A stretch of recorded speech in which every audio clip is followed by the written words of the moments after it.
একটা দৌড় মারলেন জিহাদের মালামাল কেনার জন্য। জিহাদের মালামাল কেনার বাড়িতে স্ত্রীর খবর লয় নাই, সোজা জিহাদের ময়দানে চলে গেছে। এবার ইন্দিমিন টাইমে সাহাবীরা আমার নবীর ডাক দিয়ে বলে, ইয়া রাসূলুল্লাহ, ইয়া হাবিব আল্লাহ রাসূল হবে, ইয়া রাসূলুল্লাহ নবী গো,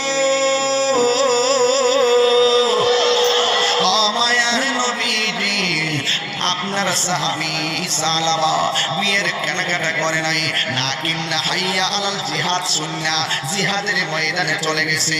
আমার নবী তো গায়েবের খবর দেয় না, আমার নবী জানে কি জানে না। এবার আমার নবী সোজা জিহাদের ময়দানে চলে গিয়ে দেখলেন অনেকগুলো জিহাদের ময়দানে মুসলমানের লাশ পড়ে আছে, কিন্তু সালাবার চেহারা দেখা যায় না। আল্লাহর হাবিব খুঁজতে খুঁজতে যাইয়া দেখে এই সালাবা বিয়ে করতে পারে না, বিয়ের পিড়িতে বৈশা সংসার করে নাই, না